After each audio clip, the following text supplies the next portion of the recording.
Good evening and welcome to another edition of WrestleTalkShow. I'm your host Joshua Zimmerman, here again for another edition of the ins and outs of professional wrestling news, bits, rumors, pay-per-views, televised events, televised disasters. We cover it all, ladies and gentlemen, including in this week we're going to touch on bragging rights, even though there really wasn't a point because, again, 364 days out of the year, SmackDown and Raw are not never competing against anything except for this once a year pay per view. But we'll get to that. First and foremost, like we always do, thank you to our YouTube, Facebook, and general following. Our demographics as of about 30 seconds before this vidcast is 90% male, 10% female in the age ranges of 18 to 54. Each age group, as you know, if you understand anything about demographics, is split, but it's just safe to cover it that way and just tell you the key demo is 18 to 24 for wrestling itself, but it's always nice to see it get out and more people are listening to it and value what I have to say and the information I obtain. Let's go right into ratings. Raw for 1025 scored a 3.1 despite the fact that there was a Giants Dallas game on, proving that it's the product and not that there's better TV on. It's that wrestling needs to get more creative. Again, several colleagues of mine have touched on go nowhere storylines, fantasy booking, etc., etc. Use whatever adjective you want, but where we thought a couple weeks ago when it scored a 2.7 that it was football related, maybe because football was just getting started, but it's proven that Raw can score a high number with football as long as the storyline is relevant. And right now, you want to see the conclusion of Nexus and John Cena, which looks like it's going to be an interesting Survivor Series. But again, we'll get to that in a minute. Uh, Friday Night SmackDown on the 22nd scored a 1.7, with that being its fourth week on Sci-Fi. Again, I know what I said the vidcast uh, right before the fourth week rating came out, but it tied on the network with another on Sci-Fi on the network. It tied another show for the lowest rated program. TNA Impact for 1021 scored a 1.2. 1.9 2 weeks ago. We were all excited. Or 2 weeks ago, we were all excited about that. Remember what I was saying about follow through? How TNA doesn't have it? Yeah, I was right. Um, Way to take a good rating and not build off it. That's all I'm gonna say. Uh, Reaction for that same day scored a point 0.7. Uh, yeah, I think we know why. On the news, Triple H to attend WWE Fan Appreciation Day, which is conveniently 3 days before the election for the CT Senate race, the Connecticut Senate race. I think it's safe to say that he's coming out of hiding for his mother-in-law, but that's just me. Um, Moving on to more news bits and rumors. Team Team 3D signs a multi-year deal with TNA, but recently claimed retirement. So I think it's safe to say that that's not going to happen. Uh, Eddie Guerrero's daughter, it's rumored that she's signed, Vicky and Eddie's daughter signed a developmental deal with WWE. Uh, what do I think about this? I think a lot about this, but I also don't want to speak out of tone, if you will. I don't want to disrespect anyone if they don't really have it coming to them. Everything I ran about is really because I have grounds for it. But my first reaction to this, truthfully, really? We're going to give another Guerrero a job because Eddie died on our watch doing drugs we claim we know nothing about? Uh, two things can come out of this. WWE's desperate or wants to, well, three things. WWE's desperate. WWE desperately wants to find new talent and actually believes Eddie's daughter can go somewhere. Or WWE's quietly trying to, within itself, make amends for its mistakes. A lot of conclusions can be drawn from this.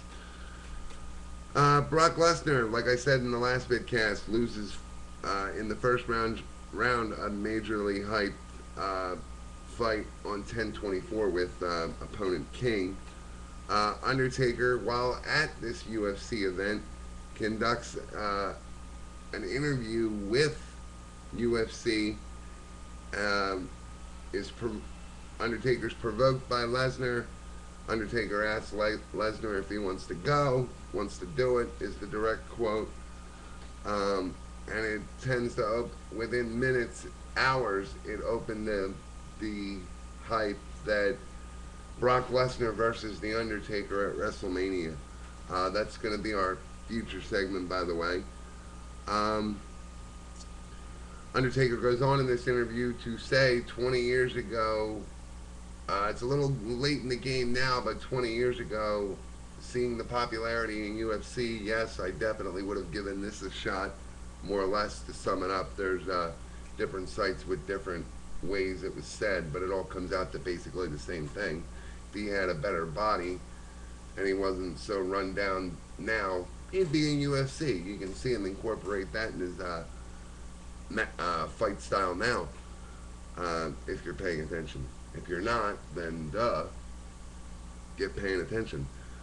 Following that interview, UFC owner Dana Carter comes out and says, I'm going to say indirect quote, because, like I said, there's different variations of it everywhere.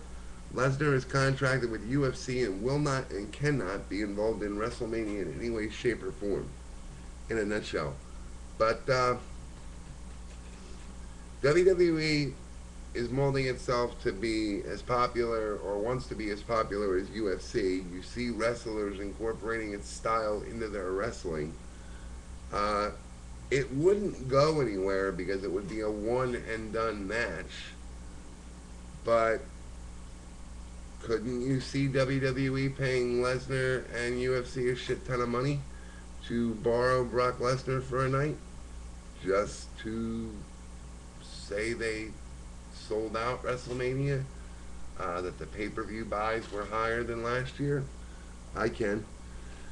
Moving on real quick here, Vince McMahon files lawsuit earlier this week to allow WWE fans in Connecticut to wear WWE merchandise while voting. Claims that he himself will be wearing merchandise when he goes to vote. Cites First Amendment rights being trampled on, thus typical Vince McMahon. TNA news. TNA has successfully spent $15,000 for a non-wrestling talent named JWoww, who is not entertaining, proves she's not entertaining against the fans that are in the audience. They don't like her. The feedback is negative. But after I just got done spending 15 grand, I can't say I'd be in a rush to get rid of the person. But she actually puts real wrestlers in danger with the slamming of the neck of her opponents against the ring apron. And this fake feud with Cookie. I mean, come on. It's a Jersey Shore spoof. It's already out of the bag. You spent 15 grand. Find some better use for her. Earlier on Impact this week, proving that Reaction, the show, does so bad, Eric Bischoff resorts to telling the talent in his promo on Impact to watch Reaction so you will understand how they were created. So basically, our ratings suck, guys. Please watch the program. You're our last hope. We got a 0.7.